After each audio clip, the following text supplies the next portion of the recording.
Hello students, मैं कुशल शर्मा। आप देख रहे हैं मेरे यूट्यूब चैनल कुशल क्लासेस। तो देखिए, आज हम 12th क्लास में एलिमेंट बुक्स के 7.5 एक्सरसाइज है। एक्चुअली ये 7.5 एक्सरसाइज में इम्प्लिसिट फंक्शंस पर काम करने वाले हैं। एक्चुअली इम्प्लिसिट फंक्शन क्या होता है, पहले इस चीज़ को समझ लेते हैं। देखिए, इक्वेशन के रूप में लेकर चलते हैं। अब तक हम जितने क्वेश्चन करके आए हैं उनमें सभी में जैसे एक्स वाला एक्स वेरिएबल से रिलेटेड जो टर्म्स होती हैं वो बिल्कुल सेपरेट होती थी। जैसे समथिंग लाइक दैट कि ऐसे कुछ फॉर्म आपको दे रखी है ना, हम इसको वाई कंसिडर कर लेते थे। तो वाई जो इसको नाम दे रखा है, सेकंड या फर्स्ट चैप्टर में रिलेशन फंक्शन में हम पढ़ के आ ही चुके हैं कि भाई कोई भी एक फंक्शन जो है उसको हम इस तरह से रिप्रेजेंट करते हैं, है ना, वाई। तो सिंपल लैंग्वेज में हम कहें कि इसमें y जो है x की फॉर्म में रिप्रेजेंट किया जा सकता है। ठीक है, यानी कि y सेपरेट किया जा सकता है अगर हमें कोई भी इस तरह की सिचुएशन दे दी जाए। मान लीजिए इस तरह से इसको हमें कोई रिप्रेजेंटेशन दे रखी थी, ओके, टेंजेंट x या कुछ भी इस तरह से। तो यहाँ से हम बड़े आराम से y की वैल्यू जो है वो फाइंड आउट कर सकते हैं। जैसे x को पहले शिफ्ट कर दिया, प्लस का हो गया, फिर e की पावर x को शिफ्ट कर दिया, है ना। तो बड़े आराम से हम यहाँ से y की वैल्यू निकाल सकते थे। लेकिन अगर हमें देखिए कोई इस तरह का स्ट्रक्चर दे दिया जाए, मान लीजिए ये आ गया +9 = 0, क्या हम यहाँ से y की वैल्यू को फाइंड आउट कर सकते हैं? आप नोटिस करोगे कि यहाँ से एक्चुअली y की वैल्यू निकालना थोड़ा सा या तो मुश्किल हो जाएगा, या ऐसा करते हैं यहाँ से x हटा देते हैं। अब फिर भी ठीक है, अब ऐसा लग रहा है कि यहाँ से x की वैल्यू या y की वैल्यू निकालना जो है वो पॉसिबल नहीं है ना।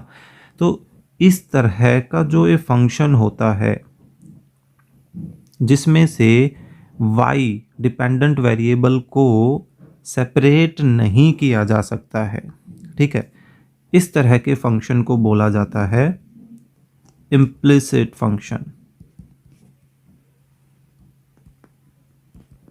ओके, तो ऐसे सिचुएशन में इस तरह के इम्प्लिसिट फंक्शंस का डिफरेंशिएशन अब कैसे किया जाए। ऊपर तो डिफरेंशिएशन क्या होता था, y का हम डिफरेंशिएशन कर देते थे, भाई dy/dx हो गया, वो अलग ही सेपरेट हो गया। हमें जो निकालना था वो आ चुका, कैसे, बस हमें राइट साइड का डेरिवेटिव करना होता था, है ना। लेकिन अब y दो अलग अलग जगह हमें नज़र आ रहा है, तो अब इसका डिफरेंशिएशन करें कैसे।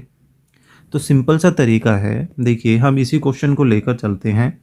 क्या है हमारे पास, x² + y² + 2xy + 9 = 0। ठीक है, तो जब भी आप नोटिस करें कि एग्ज़ाम में आपके पास इस तरह का कोई स्ट्रक्चर दे रखा है और आप वहाँ से y की जो वैल्यू है वो फाइंड आउट नहीं कर पा रहे हैं, ठीक है, तो सिंपल सी पहचान क्या हो गई कि वो तो इम्प्लिसिट फंक्शन है।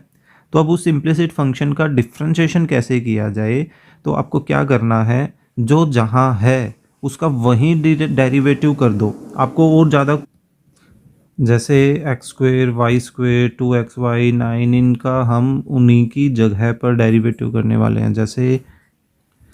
जैसे x यहाँ पहले लिख देते हैं, differentiating with respect to x, ठीक है। सो जैसे x² का डेरिवेटिव क्या हो जाएगा भाई, 2x हो जाएगा। y² का डेरिवेटिव वही, पावर आगे पावर एक कम, लेकिन फिर पावर के अंदर वाले का डेरिवेटिव, अब y का डेरिवेटिव क्या होगा भाई, dy/dx होगा, है ना। फिर 2 सेम। अब यहाँ पर x और y, एक हमारे पास इंडिपेंडेंट एक डिपेंडेंट वेरिएबल, दोनों ही वेरिएबल इंपॉर्टेंट है ना। तो यहाँ पर हम प्रोडक्ट लो लगाएंगे क्योंकि मल्टीपल में है। तो देखिए फर्स्ट सेम x, फिर y का डेरिवेटिव dy/dx हो गया, फिर प्लस y सेम और x का डेरिवेटिव 1, अब 1 दिखाने की जरूरत है नहीं मल्टीपल में, प्लस 9 का डेरिवेटिव 0, और फिर इजिकल टू में 0 का डेरिवेटिव वो भी 0 ही रहेगा। तो यहाँ अब आपको दो डिफरेंशियल कोफिशिएंट्स नज़र आ रही हैं dy/dx, है ना। तो अब हमें इनको सेपरेट करना है। तो यहाँ पर ब्रैकेट ओपन कर दें, 2x dy/dx + 2y = 0।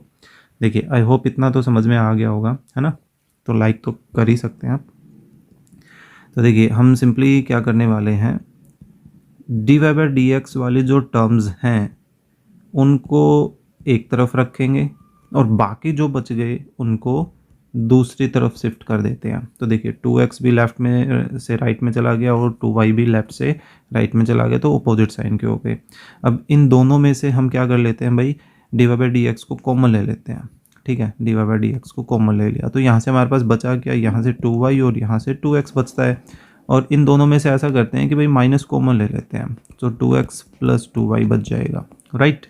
अब क्योंकि हमें तो सिर्फ dy/dx की वैल्यू निकालनी है, तो इस पोर्शन को हम दूसरी तरफ शिफ्ट करेंगे। तो यहाँ से dy/dx की वैल्यू क्या आ जाएगी, -2x + 2y। अब वो पूरी ब्रैकेट वहाँ मल्टीपल में थी तो इधर आकर क्या करेगी, डिवाइड करेगी, है ना।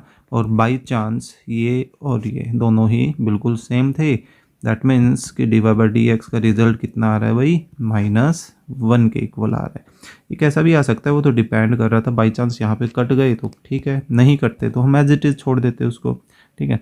तो सिंपल सा ये लॉजिक जो है वो हमें डिफरेंशिएशन ऑफ इम्प्लिसिट फंक्शन के टाइम पे ध्यान रखना है कि जो जैसा है, जो जहाँ है उसका वहीं डेरिवेटिव स्टार्ट कर दीजिए। सिंपल सा लॉजिक है ना, ज़्यादा कुछ नहीं सोचना।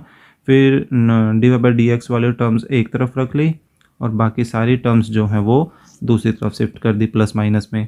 फिर dy/dx कॉमन लेने के बाद जो टर्म्स का ब्रैकेट एक बचेगा उसको नेक्स्ट स्टेप में डिवाइड में शिफ्ट कर देंगे, तो यही अपना फाइनल डेरिवेटिव हो जाएगा।